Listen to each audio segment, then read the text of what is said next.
চাঁদপুরের পদ্মা মেঘনা নদীতে জাটকা সংরক্ষণ অভিযানে জেলেদের সাথে বেকার হয়ে পড়েছেন সহস্রাধিক মৎস্য আড়ত শ্রমিক। জেলেরা সরকারি সহায়তা পেলেও এবার সহায়তার দাবি আড়ত শ্রমিকদের। চাঁদপুর প্রতিনিধি খোকন কর্মকারের পাঠানো তথ্য ছবি নিয়ে ডেস্ক রিপোর্ট।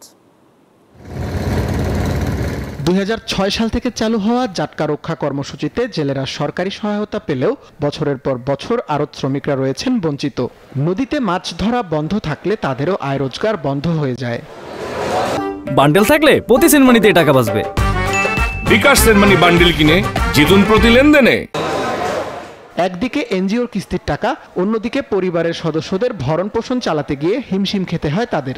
সরকারের কাছে একটু থেকে আকুতি করি যে আমাদেরকেও কিছু দেওয়া হোক। আমাদের যারা শ্রমিক আছে, আমরা যারা আছি, তারাও যদি সরকার থেকে কিছু সাহায্য পাই, আমাদের জন্য 2 মাসের জন্য কোনো কষ্ট হয় না। এর মতো যদি কোনো বিজিএফ এর যে চাল পায় জেলেরা, আমাদেরকে যদি বিজিএফ এর মতো কিছু চাল দেয়, আমরাও সহযোগিতা আমাদের সংসার ভালোভাবে চলবে, এই আশাই সরকারের কাছে ব্যক্ত রাখি। এই সে মনে করেন আমরা কি করবো, আমাদের মালিকের অবস্থা ভালো না, নিজের অবস্থা ভালো না, এই কষ্টের দিন চলতেছে আমাদের। মার্চ এপ্রিল 2 মাস নদীতে জাল ফেলা বন্ধ থাকায় ঘাটগুলো ফাঁকা হয়ে পড়ে। কাজ না থাকায় অলস সময় পার করতে হয় আড়তদারদেরও।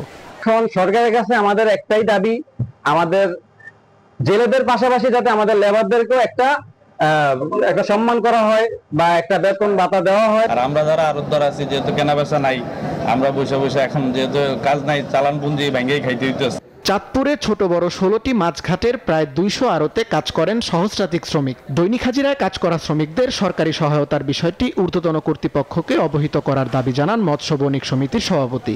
বিভিন্ন সময়ে সরকারের বিভিন্ন অথরিটির সঙ্গে যেমন আমরা মৎস্য অধিদপ্তরে যোগাযোগ করেছি, তারা বলেছে যেহেতু তারা জেলে না হলে তো আসলে সহযোগিতা করার মতো কোনো এখতিয়ার ওনাদের নাই। জাটকা রক্ষা কর্মসূচি চলাকালীন সময়ে চাঁদপুর জেলার 44,035 জন জেলেকে খাদ্য সহায়তা হিসেবে প্রত্যেককে 40 কেজি করে 4 ধাপে 160 কেজি করে চাল বরাদ্দ দিয়েছে সরকার। তানভীর আহমেদ শান্ত, নিউজ 24।